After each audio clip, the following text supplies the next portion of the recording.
Hello, everyone. My name is Laura O'Connor, and I'm CFMA's Membership Director. I want to thank you for joining us today for the April Member Benefit Series Zoom meeting, where you'll learn more about one of CFMA's Affinity partners, First Rule Contract Training. First Rule Contract Training offers courses, workshops, and templates to help you create, negotiate, and sign better contracts. With us today from First Rule Contract Training, we have the company founder and top construction lawyer, Elliot Wagenheim. Elliot, I'm going to turn it over to you now. Thanks. And I appreciate everybody joining because I know that you highlighted on your calendar, if only we had part of the day, if not part of the week, to spend quality time with a lawyer, that would be great. So I know that's something that you all are really excited about. You probably don't get to do that enough. And you may be disappointed initially that you tune in and I'm not wearing a tie. And I should probably tell you that I haven't worn a tie since COVID. COVID was a siege. Actually, that's a lie. I got hauled into court for one of my clients, and I had to wear a tie in person for the first time a couple weeks ago, and I had to find my ties, which was kind of an unusual thing. But I don't like to wear ties, and I like to appear like this because I don't like going into court. And the people that hate going into court or into arbitration more than I do are construction companies because it's expensive and because people like me are expensive. It takes a lot of your time, a lot of your resources. And I found one of the things that I dislike about litigation more than anything else is that so many times in preparing for claims, I would be sitting in a conference room and I'd be thinking to myself, yeah, this is really what I wish my clients would have done. This is what I wish they would have said. This is what I wish they would have put in their contracts. You see, because lawyers, I guess I'll just put it like this. In my experience, lawyers are a lot like flowers at a funeral. They all tend to arrive just a little bit too late to do the most amount of good, right? Nice gesture, but a little bit too late. So I started First Rule Contract Training in order to help construction professionals learn to avoid problems before they start, and learn to avoid going what I call mountain climbing over molehills, to focus on the issues that really matter and not to be scared to kind of just let the other things go. Now, speaking of letting some things go, I had a PowerPoint presentation for today.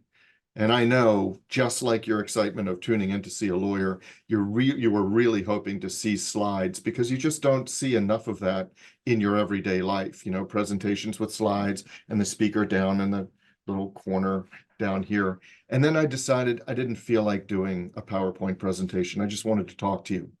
So toward that end, just in talking to you, if there are a bunch of you on, which I really appreciate, so we can't just chime in with questions, but if you could put them in the chat, that would be great. Just put in the chat anything, and I'm going to try and get to them as we go through the presentation. If I don't get to something, I'll be able to respond to you by email. If you raise a question that I don't get to, so I'm happy to do that. But I appreciate the opportunity to introduce First Rule. And one of the things, I guess, that I was trying to think about when talking about the need for contract training and exactly what you need, in my experience, to do contract negotiation well throughout your organization. The thing that I was thinking about most, and I'm sure this won't surprise you, is high school swimming. And I was on the swim team. I know you could just see that right away. I was on the swim team, spent 4 years swimming in water polo. And one of the things that struck me about swimming was this guy, one of my best friends. His name was Carl Bolt. And Carl, who has no idea he's part of my presentation now, Carl used to have this one habit that we all used to make fun of. You see, unlike football or baseball or wrestling or basically any sport, you don't scrimmage in swimming. Practice is just laps back and forth and back and forth and back and forth. And that's all it is. And by the end of practice, you're just tired. And we had one of those pools that had a deep end and a shallow end, and I promise I can make this relevant. And we would swim back to the deep end. We would swim out to the deep end from the shallow end, and then we would come back and we would kind of walk up the last couple yards or so, maybe the last couple feet. but not Carl. Carl would always swim to the wall. And in fact, because you had about 10 guys per lane, he had to kind of maneuver his way past people who were walking just so he could touch the wall.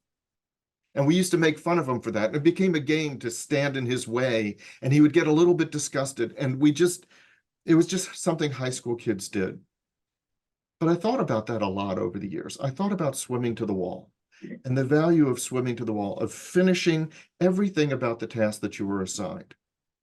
And you see how that's relevant to construction companies. And what I see from construction companies is this. So many companies spend a lot of time reviewing their bids, doing their estimates, getting their numbers together, submitting everything, learning what they can about the people on the other side, the teams that they're going to assemble themselves, who they're going to work with. Maybe they'll even do due diligence at the site to see what they're looking at in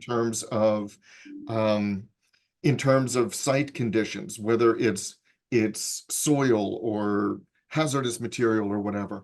They do all of those things. But for contracts, they just don't. They'll look at the things, don't get me wrong, they'll look at a couple of things. Are there liquidated Already damages? joined by phone. What's our contract sum?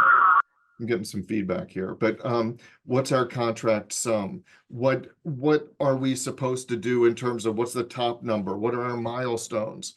What substantial completion mean? But they don't swim to the wall in terms of reviewing every single thing. So for example, if you're a subcontractor, look, I talk to subcontractors all across the country, and I will tell you that fewer than half actually had copies of the prime contract. And now do me a favor. Can you in the chat, I'll just ask you this. If you're a subcontractor, can you tell me, put yes in the chat, if there has ever been a time when you signed your subcontract agreement without actually seeing a copy of the prime that was incorporated by reference? Or even if you don't want to out yourself, if you know of somebody that's done that. Yeah. See, I see a lot of people who have. I see some no's in all caps, but I see it sometimes. Now, sometimes the subcontractors will say, well, geez, if I ask for the prime, that means I have to read it. Yeah, you do. And sometimes the generals don't want to give it. Now, if a general doesn't want to give it, by the way, one of the things that you can say is it's fine. It's absolutely fine if you don't want to give me the prime contract. So if you don't want to give me the prime contract, all we have to do is we just remove the references to the prime contract from the definition of contract documents. Because obviously you can't expect us to abide by something we haven't seen. So we'll just cross it out. So either way, whatever you want to do is fine. Either give us a copy of the prime contract, or let's just take it out of the subcontract altogether so that we have all our contract documents. In other words, whenever you do contract negotiations, what you want to stay away from is this. You want to stay away from the yes, no. You want to stay away from the black, white. You want to stay away from the we are diametrically opposed to each other. What you want to say is yes, and. Yes, we can do it your way, and we can proceed, and this is what that means. Okay? Now, one of the reasons I teach contract negotiation in particular, I teach review and revision, I teach boots on the ground courses so that project managers, superintendents, foremen understand the contract that's been signed that they have to live by. But one of the reasons I teach contract negotiation, even to companies, could say especially to companies that have in-house counsel, is because here's what normally happens. I get companies that will send me contracts and they'll ask me to look it over. Sometimes they'll ask me to give them the good, bad, and indifferent, and sometimes they'll ask me to just give them deal killers. And I send it back. I send it back with all of my comments. And then it goes to the vice president, the CFO, the practice leader, the risk manager, whoever it is. And that's the person that's supposed to negotiate the contracts. And what that means is they have to speak to their counterpart. And they not only have to understand my comments, but if the other side says, yeah, we can't do that, but here's what we can do. If they don't understand why I'm making comments, then they can't respond. They don't know why that middle ground would work or why it wouldn't work. Because they don't want to get me on the phone. The reason is, look, I tell them, please get me on the phone if you need to. But you know what's going to happen if they say, hey, we're just going to have our lawyer join this call. The other side's going to get their lawyer to join the call. And then it becomes a thing, and nobody wants it to become a thing. Okay? So the fact of the matter is that non-lawyers in your organization have to sign contracts. Now, when it comes to contracts, I always tell people there are means to an end. Nobody wants a great contract. Nobody's goal in life is to have a great contract.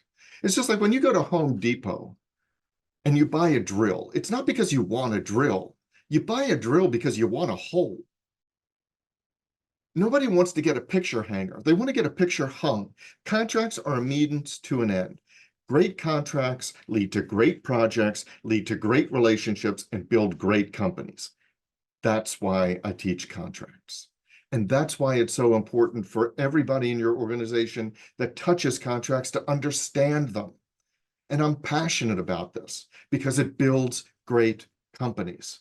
And too few companies view it as an art, something to master, just like the craft that allows you to build your reputation, just like the craft that results in those pictures on your website.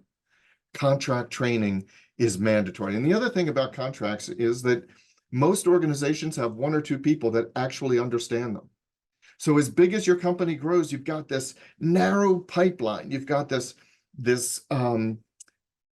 squeeze point, this choke point, where these people who understand contracts and can review them only have so much bandwidth. And it's hard to teach other people in your organization to do this stuff because you don't have $10 contracts that are like training wheels. You got big contracts and big projects.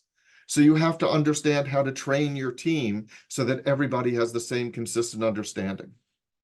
Okay, so let's talk about the rules of contract negotiation. I just wanted to pick that for an example. The reason I named my company First Rule has to do with what I call rule number 1. It's the first rule of contract negotiation. And when I talk about that, I start with, in my mind, I have a picture of the first car I ever bought with my own money after graduating from law school. It was a 1992 jet black 2-door Honda Prelude coupe, and it was gorgeous. And one day I took my Prelude and I parked it outside the circuit court for Anne Arundel County.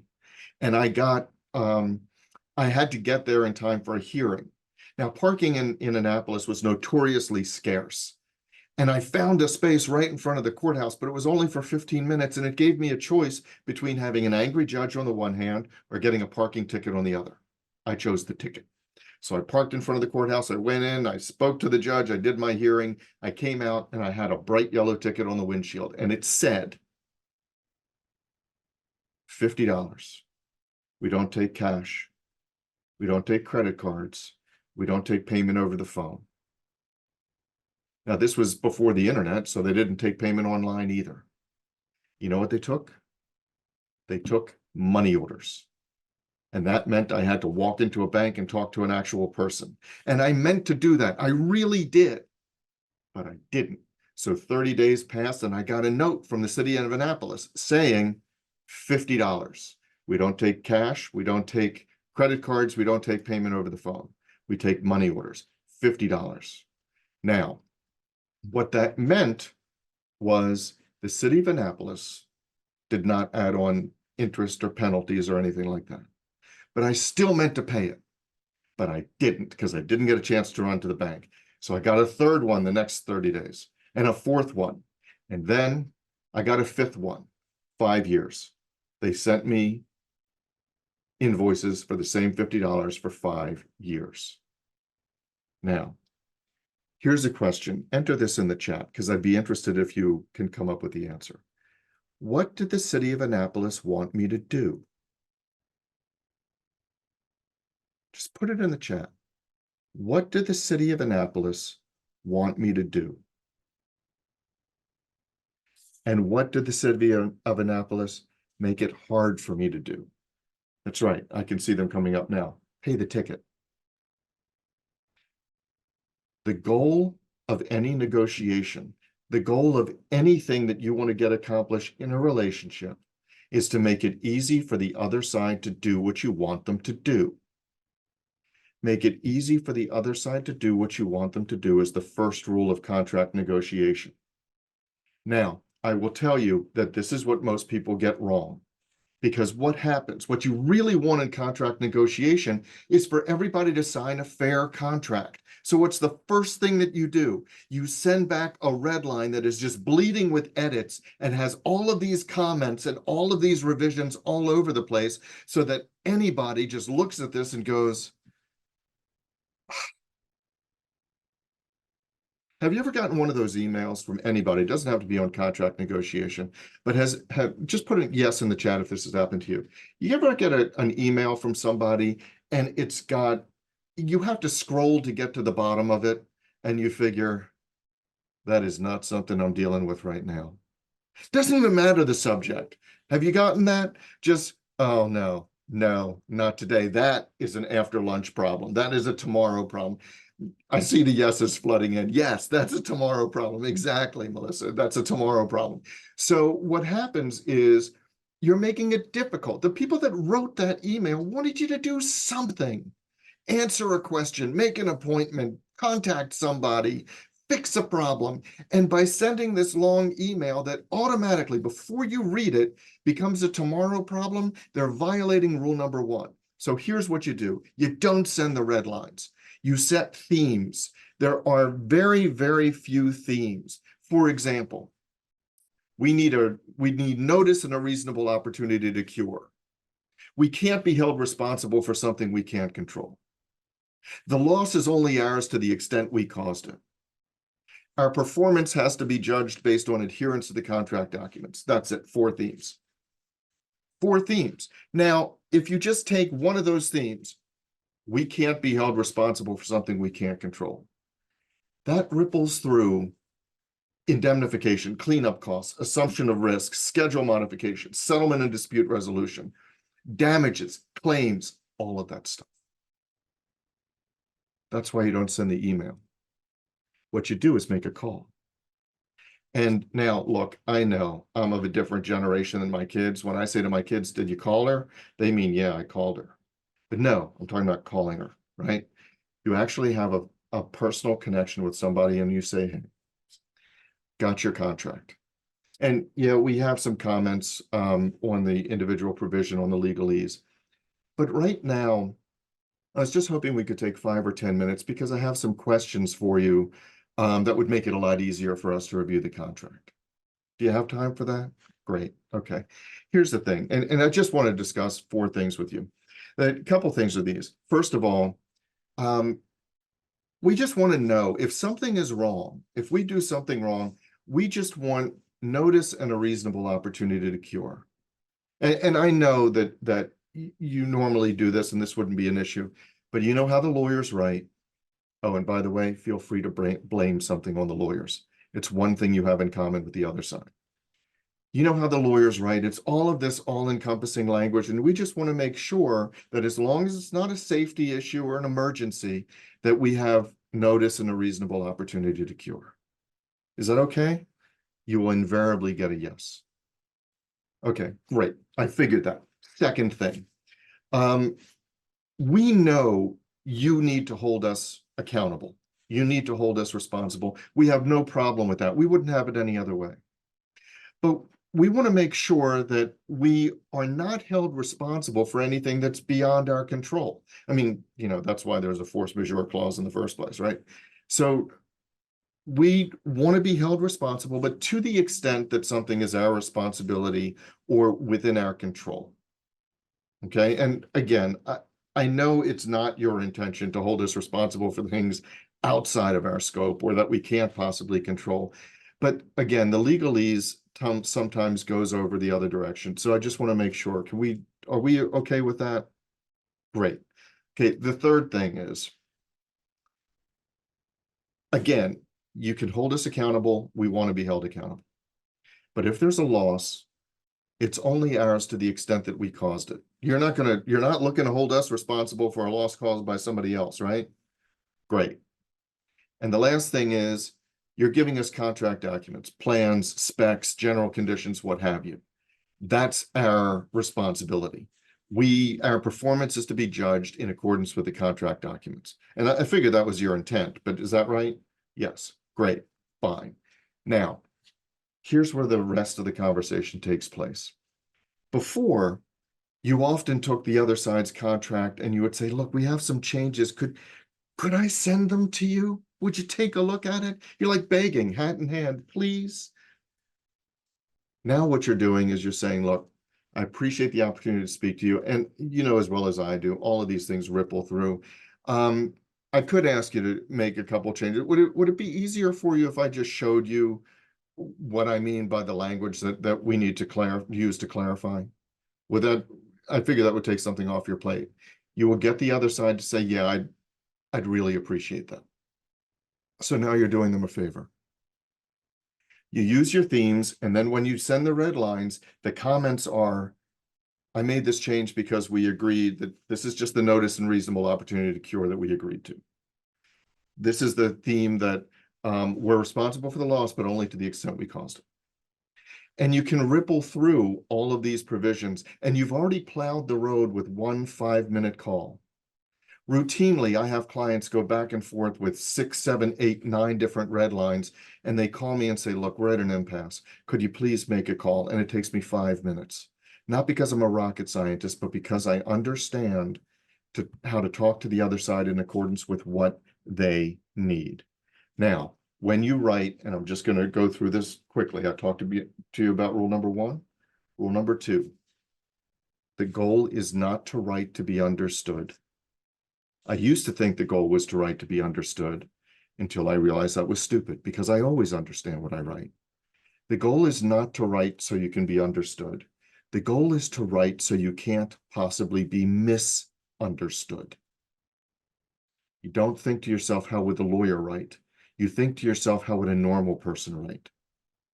And that's exactly how you write a provision. Now, the third rule is you commit to what you can control. Let me give you an example. So many of your contracts, I'm betting, will say something like, upon your receipt of a notice of defect, you will repair the damage or you'll repair the defect within 10 days. Have you ever signed a contract that says you'll repair something within 10 days or 3 days or whatever? Just hit yes in the chat if you have, so I know that I'm hitting something that you've done before. You know, they say you will repair within 10 days, within X number of days. Okay, and that's fine, except you don't know what you're repairing. You know, is it a splinter or is it a broken arm? Because a splinter, you could cure that thing in about 10 seconds. But a broken arm, it doesn't matter how good you are, how diligent you are, how smart you are, how quickly you act. You're going to need 6 weeks to repair that broken arm. So the conversation you have to have, because you don't know if it's a splinter or a broken arm, is what can you control? You can't control whether you can fix this thing in 10 days, but you can control that you will diligently proceed to fix it within 10 days. Hell, within 3 days, within 48 hours. You commit to what you can control.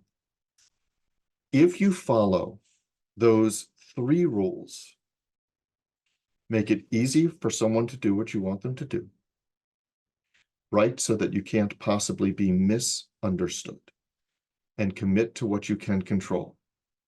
And you learn how to negotiate along those terms so that you actually act with strategic empathy and make the other person want to do what you want them to do. You will find that your risk is decreased by 90%. You will find that you will not wind up in the conference room of somebody like me talking about what you wish you had done. And so that's why I started First Rule. I have online courses, which are contract review and revision for a subcontractor version and a general contractor version. I have contract negotiation, subcontractor and general contractor. I have boots on the ground for professionals who don't review and revise, but they have to actually act on the contract, so they have to understand it. And I have communication, so that you understand how to get a result from the other side, how to write professionally, how to write so that you don't get yourself into trouble. And if, God forbid, something that you write becomes exhibit number 1, it's written correctly. So that's what I do. Now, the 2 things that I want to tell you about are, number 1, I'm going to be at CFMA National. I hope that I'd see a lot of you there. I'm giving a talk on contract negotiation where you'll hear some of this and I go more in depth. And I'm also talking about AI in contract review with my friend and colleague, Rhonda Huseman from Crow. Crow has an AI solution that I've been working on for the past 2 years to teach their AI. And if you come by booth 700, we'll be able to say hello in person because I'll be there and we'll be talking about this. The second thing that I want to share with you today as and my time here is that I teach 1 live Zoom course per quarter. That's it. 1 live Zoom course per quarter. The one in negotiation is coming up right after CFMA National, where it's 4 sessions, 1-hour session once per week.